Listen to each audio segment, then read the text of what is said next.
Hey everyone, welcome to Area 616. With the New York Comic Con this weekend, Marvel TV has begun teasing their upcoming entries, starting with Runaways. While I was expecting Hulu to debut a teaser for Runaways Season 2 soon, I was expecting it this Friday at the New York Comic Con, but they decided to release it a couple of days earlier, which I'm of course not complaining about. So today I'm going to break down the first teaser for Runaways Season 2, go over all of the characters and plot details from it, as well as some of the things we know about this season as a whole. And as a bonus, I'll also go over what we know about Marvel's New York Comic Con plans in general, as well as how I plan on covering it. First things first, the song is Mean Demeanor by Run the Jewels. The biggest takeaway from the teaser is that this season looks like a vast improvement on the first season. I enjoyed the first one, but I do think it had some big pacing issues, and also wasn't quite as fun as you might expect the Runaways to be. This season definitely looks more action-packed and a whole lot more fun. It starts off immediately with Jonah battling the Runaways at the same construction site that they faced off in at the end of Season 1. Here he's seen apparently causing something to happen. It was revealed in Season 1 that something is buried under LA that Jonah wants to get to. The assumption is that something is the Gaborim, a race of godlike aliens, and I'd bet that they're what's giving Jonah this big power boost in this scene. While this definitely has the look and scale of a big final fight, the fact that it's in the first teaser, and that they only finished filming last week, tells me that this more than likely occurs within the first half of the season. Also, in this shot when Jonah causes a shockwave, it looks like more people than just the core Runaways are here. We know that the Pride is planning on turning on Jonah, so perhaps this is them doing that. We see a later shot of Jonah with the same white crusty stuff on his face that comes from him not being able to use the dematerialization box to heal. Currently, Victor Stein is inside the last box, which is why he isn't able to. After this, we see a couple of brief shots of different members of the Runaways at what looks like some kind of social gathering. These might be other Runaway kids. Based on this shot, they're wearing the same clothes they wore in the final shot of Season 1, so I'd say this is probably the first place they come to for shelter after running away. After this, we see the group finding a large underground place where they settle in. In the comics, this is their base. It's called the Hostel. It's a mansion that, due to an earthquake, was buried underground. It was the Runaways' first long-term place to stay in the comics, but if they're anything to go by, it does get destroyed eventually. They also find some graffiti on the wall. It says, "No, you're not the light of the world, but you do shine on me." After this, we see a shot of Alex walking down a street holding a yellow package. His hair is fixed differently than his usual style, so based on that and what he's doing and the way he's acting, I'd say this is some kind of mission.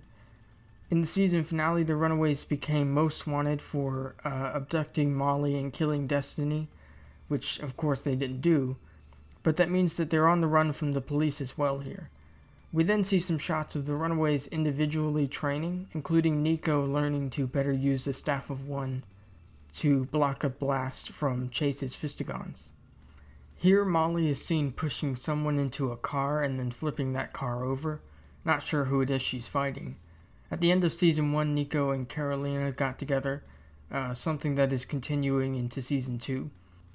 Carolina is also shown meeting with Jonah, where he tells her that he wants to help her learn what she really is. In the comics, Alex ended up being a mole for the Pride, but the show seems to be setting up more than one option for this in the MCU. Carolina with Jonah and also Alex with Darius, who isn't directly with the Pride, but still. After a quick shot of Carolina blasting Nico, we see this shot of a hooded guy with eyes glowing like Molly's. Who knows who this is exactly, but my first guess is Victor Mancha, who is a cyborg partially created by Ultron in the comics. Obviously the whole Ultron connection probably wouldn't be in the show, but Victor would be a fun addition to the cast. It remains to be seen whether this is him or even if he's a cyborg or not if it is. I could see him being created by Victor Stein in this series to infiltrate the group. As for the glowing eyes, maybe for the series, they could take some ideas from the Super Adaptoid, where he can copy the powers of others. But after this, we see the Runaways involved in some kind of fight on an airplane runway. They're either trying to stop someone from getting off or onto the plane. Based on this shot, I think Darius is involved as well, as this appears to be one of his men.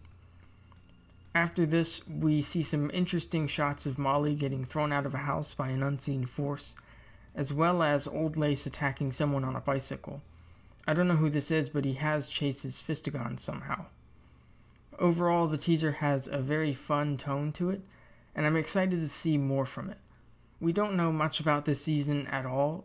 The only real concrete thing that has been revealed is that Season 2 will feature some kind of big MCU connection. Of course, the first instinct might be the Ultron-Victor Mancha connection, but I'm not sure how exactly the show could pull that off.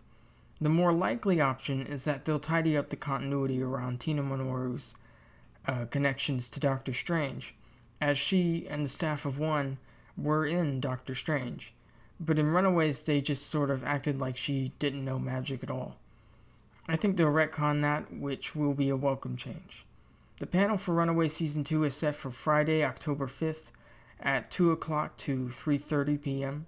That's an hour and a half, so expect them to play the first episode at the panel. There are a couple things I'm expecting them to reveal there. First of all, a poster. We haven't gotten one yet. I also think that's when they would announce Victor Mancha.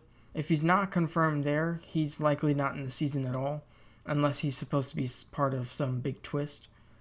Of course, Runaways isn't the only show Marvel is taking to New York Comic Con this weekend. Daredevil Season 3 has also been confirmed for Saturday, October 6th, from 1:30 to 2:45 p.m., so they'll definitely play the first episode there. We'll most likely be getting the first full-length trailer at that panel as well, and also an actual Bullseye confirmation finally. However, I wouldn't be surprised if they also took this chance to give some updates for The Punisher, Jessica Jones, Luke Cage, and Iron Fist. Outside of Marvel TV, Sony is planning a big hour-and-a-half panel for Spider-Man Into the Spider-Verse on Saturday, but that's pretty much it as far as Marvel goes. However, some have said that they're planning on releasing some New Warriors updates during New York Comic Con, which I think is especially likely if rumors that it's coming to Hulu are true. So yeah, I'll definitely be releasing a Daredevil trailer New York Comic Con panel breakdown on Saturday. I'll also do one for Runaways Season 2 on Saturday, so long as they do have some reveals then. It's possible, if perhaps not likely, that it'll be a kind of slow panel. Same goes for Spider-Man Into the Spider-Verse, but that would probably be on Sunday if I did a video for it. Additionally, I am planning on seeing Venom on Friday, so hopefully I'll have a review on that out by that afternoon. But yeah, I'd like to know, what did you guys think of the Runaway Season 2 teaser? Do you think this might be Victor Mancha? And what do you think the big MCU connection is? Let me know all your thoughts and theories in the comments below. Thanks for watching, and I'll see you all next time.